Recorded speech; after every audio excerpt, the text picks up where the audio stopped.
हसन बसरी के पास बगदाद का खलीफा पहुंचा। उसने कहा मुझे ज्ञान लेना है यार, मेरे पास सब कुछ है दुनिया का, मैं तब भी रोता रहता हूं और तुम्हारे पास कुछ भी नहीं है, तुम नाचते रहते हो, मुझे यह कला सीखनी है। बोला सिखा देंगे, हमें कौन सी दिक्कत, सिखा देंगे।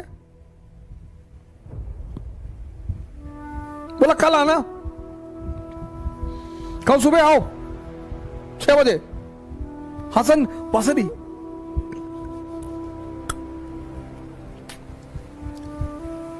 खलीफा आया दूसरे दिन सुबह। तो बसरी ने कहा देखो एक शर्त है, पहली शर्त कि जो भी मैं तुमसे कहूंगा वो तुम करोगे, क्रॉस क्वेश्चन नहीं करोगे, और अगर तुम समझ गए तो तुम मेरी वाली अवस्था में आ जाओगे। और उसने कहा ठीक है बताओ क्या करना है। तो खलीफा को ले गया एक कुएं पे, वहां एक बाल्टी रखी थी, बाल्टी का नीचे जो था बेस वो था ही नहीं।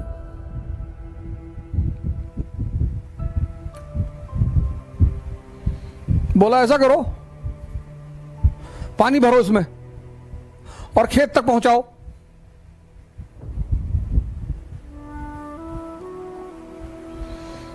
बसरी ने खलीफा से कहा कि ये जो बाल्टी है इसमें पानी भरो और खेत तक पहुंचाओ, नहर में डालो और खेत तक पानी पहुंचे।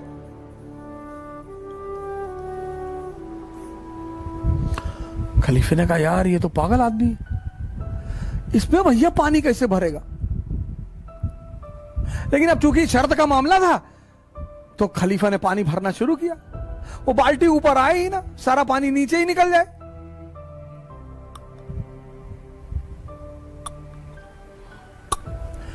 तो आधे घंटे बाद खलीफा का धैर्य टूट गया।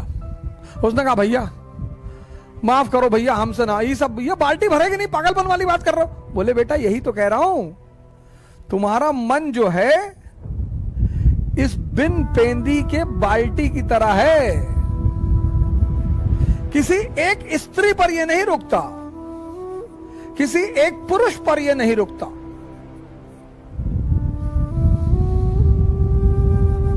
इसका मन जब बस चले तो पूरे दुनिया की स्त्रियों से विवाह कर ले, लेकिन डरता है कि पीटेंगे लोग, तो बड़ी आदर्शमयी बातें करता है यार। दूसरे की स्त्री को नहीं देखना चाहिए और खुद आंख फाड़ के देख रहे हैं।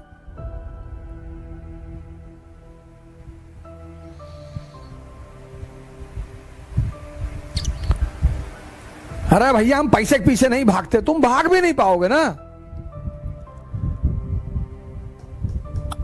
पैसे और स्त्री के पीछे भागना एक ताकतवर आदमी का काम है। तुम अपने पीछे तो भाग ही नहीं पाते, उसके पीछे कैसे भागोगे।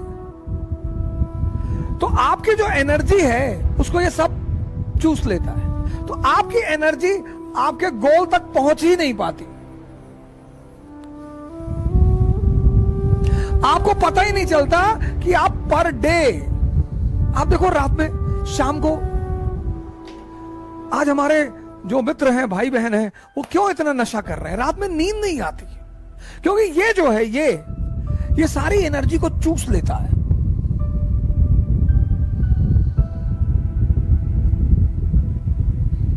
सारी उस एनर्जी को जहां जाना है वो पहुंचती ही नहीं। तो जब एनर्जी अपने गोल तक नहीं पहुंचती तो अचीवमेंट कुछ होगा ही नहीं।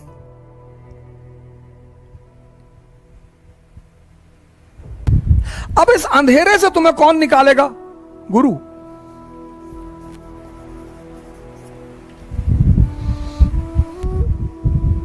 तो ये गुरु क्या करेगा? तुम्हें दीक्षा देगा, और दीक्षा देके तुम्हें कहेगा कि भैया, हां, आपने बोला हां, बोला भैया ध्यान करो।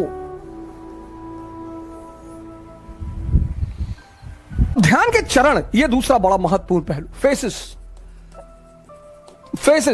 पहला फेस यही इंपॉर्टेंट है सर, मन को समझना। या देखना।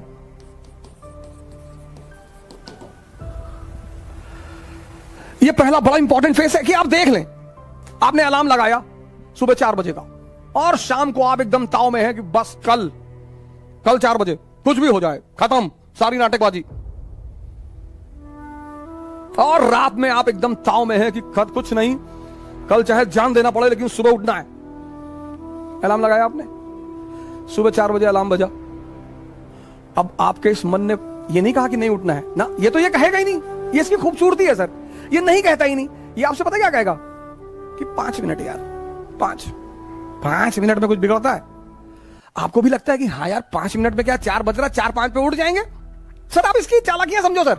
और आपने आंख बंद कर ली, और जैसे ही आपने आंख बंद की, अगली बार जो आपकी नींद खुली तो 8:30 सुबह बज रहे थे। मजा तब आएगा सर, तभी आपको जलील करेगा कि देखो तुम उठ ही नहीं पा रहे हो, तुमसे कुछ। और पूरा दिन आपका भारी रहेगा, आपको पता नहीं चलेगा, क्योंकि ये जलील कर रहे हैं ना अंदर से। आप उखड़े हुए हैं, पूरे दिन पढ़ाई नहीं हो पा रही। अब अगर वहीं पर ही आपसे कहते कि चलो यार आज कोई बात नहीं, कल कर लेंगे, ना जलील करेगा ये आपको। पूरा दिन आप डिस्टर्ब रहेंगे। ये बार बार कहता रहेगा 4 बजे उठ ही नहीं पाए, 4 बजे उठ लिए होते तो 5 घंटा पढ़ लिए होते। अरे तो भैया 8:30 बजे से 5 घंटे पढ़ लो, वो करने ही नहीं देगा वो। ये इसकी चालाकियां हैं। इसकी जो चालाकियां हैं सर, उनको देखना बहुत बड़ी बात है। मन को समझना बहुत, यही इसीलिए हिंदुस्तान में एक शब्द है दर्शन। फिलॉसफी के लिए जो हमने वर्ड बनाया है वह है दर्शन, देखकर। Learning by seeing. Western philosophy love for knowledge, उनकी डेफिनेशन अलग है। हमारी फिलॉसफी का जो वर्ड है दर्शन, लर्निंग बाय सीइंग। बुद्ध ने किसी यूनिवर्सिटी में नहीं सीखा स्पिरिचुअलिज्म, देखा। क्या देखा? एक ओल्ड मैन को देखा, एक डेड बॉडी को देखा, एक बीमार आदमी को देखा और एक सन्यासी को देखा। वहां से क्यूरियोसिटी पैदा हुई। हमारी तो एजुकेशन पॉलिसी ने हमारी क्यूरियोसिटी को तो मार ही डाला। दर्शन। अगर आप मन की इन छोटी छोटी चालाकियों को पकड़ने लगे सर, छोटी छोटी,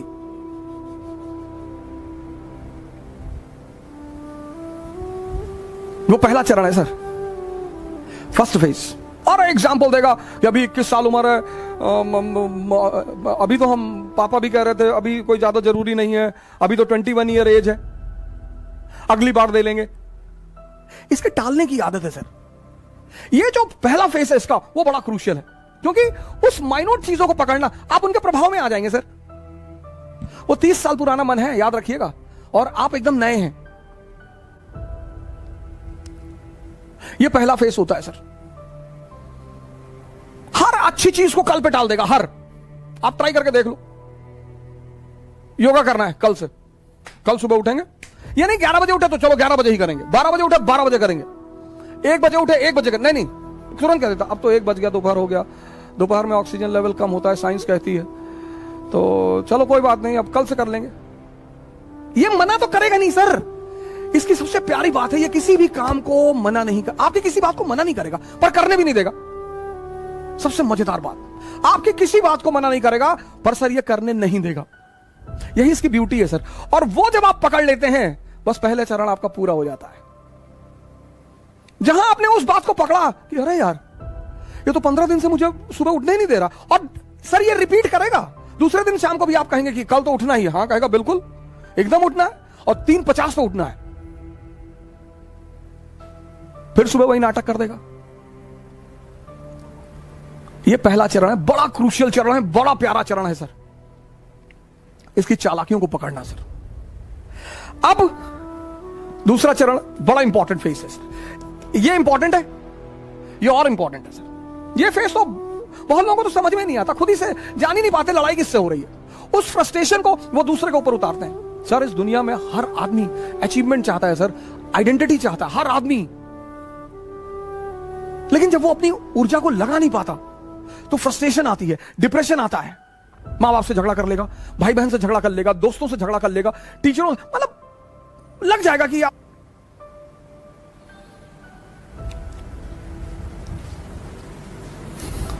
दूसरा फेस। अब मन क्या है, कहां है, यह किसी को नहीं पता सर।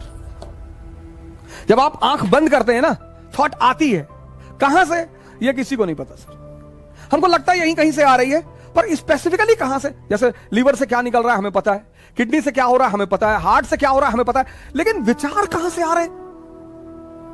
अब आप कमरे में बैठे बैठे बैठे पढ़ रहे और विचार आ गया कि यार हवाई जहाज गिर गया बिल्डिंग पे, मर गए। अब आप बेचैन हो गए, बाहर निकल आए, बस आ गया थॉट, आ गया, आपको पता ही नहीं चला, थॉट आ गया।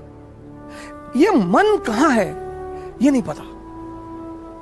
तो जब पता ही नहीं कहां है तो उस पर वर्क कैसे करेंगे? ये बहुत बड़ा challenge. When you don't know what is mind and where is mind and from where thoughts are coming, how you will work on it?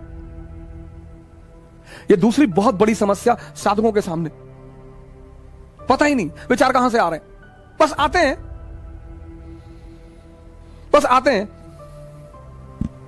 और बहुत बड़ी बात, सब बहुत बड़ी बात, मन के कुछ अगर आप पहलू देखें माइंड के, एक तो पता नहीं विचार कहां से आते हैं, और विचार ऐसे आएंगे जैसे आपसे मैंने 1000 रुपए ले रखा है, आप मुझे फोन मिला रहे हैं, मैं नहीं उठा रहा हूं, तो ये विचार नहीं आएगा कि बेचारे का फोन खो गया होगा ना, विचार ये आएगा कि देखो पैसा लिए फोन नहीं उठा रहा है। विचार ये भी तो आ सकता है कि बेचारे का फोन खो गया होगा, कोई बात नहीं, 2 बार के बाद नहीं मिलाएंगे। और अगर ये आ जाए, दोनों विचार हैं, मैं आपका 1000 रुपए लिया हूं, आप मुझे फोन कर रहे हैं और मैं नहीं उठा रहा हूं, तो अब 2 विचार आ सकते, एक कि बेचारे का फोन खो गया होगा। अब अगर विचार ये आ जाए तो आप रिलैक्स रहेंगे, लेकिन अगर विचार ये आ गया कि देखो पैसा लिए जानबूझ के नहीं उठा रहा है, तो आप फ्रस्ट्रेट हो जाएंगे।